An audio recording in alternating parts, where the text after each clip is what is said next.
আসসালামু আলাইকুম সুপ্রিয় শিক্ষার্থী বন্ধুরা, ৪৫ দিনে ৪৫তম বিসিএস প্রিলিমিনারির আয়োজনে আজকে আমাদের ডে 36 অর্থাৎ ৩৬তম দিন।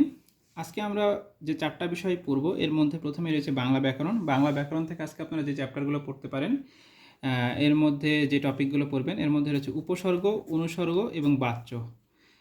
বাংলা ব্যাকরণের পরে আমাদের যে বিষয়টা রয়েছে সেটা হচ্ছে বিজ্ঞান। বিজ্ঞান থেকে আপনারা মানবদেহের অংশের মধ্যে থেকে আজকে ক্লাসে যেগুলো পড়তে পারেন এর মধ্যে রয়েছে রক্ত সঞ্চালন, রক্তচাপ, হৃৎপিণ্ড হৃদরোগ, স্নায়ুরোগ, পরাগায়ন এবং মাইক্রোবায়োলজি।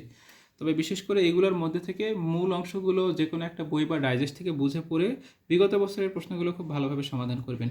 বাংলাদেশ বিষয়াবলীর ক্ষেত্রে আমাদের একটা চ্যাপ্টার বাকি আছে, সেইটা হচ্ছে নবম অধ্যায়, বিভিন্ন ব্যক্তিত্ব, অর্জন, পুরস্কার, এইরকম বেশ কিছু লাস্টের অধ্যায়ে দেখবেন কিছু টপিকের নাম আছে। তো এইগুলোর ক্ষেত্রে আপনারা স্থায়ী তথ্যগুলো যেগুলো বিভিন্ন সময়ে একেবারে স্থায়ী তথ্য সেগুলো ভালোভাবে পড়ে ফেলবেন, বিগত বছরের এমসিকিউগুলো বিশেষ করে। আর এখান থেকে সাম্প্রতিকের জন্য কিছু কিছু প্রশ্ন পরীক্ষার জন্য গুরুত্বপূর্ণ। এখান থেকে সাম্প্রতিকের কিছু কিছু প্রশ্ন পরীক্ষায় আসে, তবে খুব বেশি একটা আসে না। বাংলাদেশ থেকে সাম্প্রতিকে খুব বেশি একটা প্রশ্ন আসে না। তো শেষ মুহূর্তে কি পড়া যেতে পারে সাম্প্রতিকের জন্য, এটা আমাদের এই চ্যানেলে আপনারা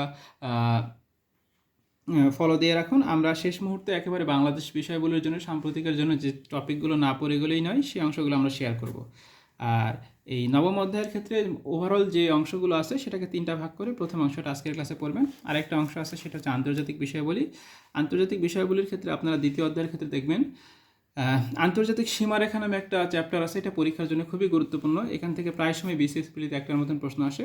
এছাড়া আপনারা এর পাশাপাশি গোয়েন্দা সংস্থা বা বিভিন্ন আলোচিত যে অপারেশনগুলো আছে সেইগুলো সম্বন্ধে পড়ে ফেলতে পারেন। তো সুপ্রিয় শিক্ষার্থী বন্ধুরা, এটা ছিল আমাদের ডে 36 অর্থাৎ 36তম দিনের আয়োজন। নেক্সট ক্লাসে আমরা 37তম দিনের আয়োজন নিয়ে আপনাদের সামনে হাজির হব। সে পর্যন্ত প্রত্যেকেই ভালো থাকবেন। আসসালামু আলাইকুম।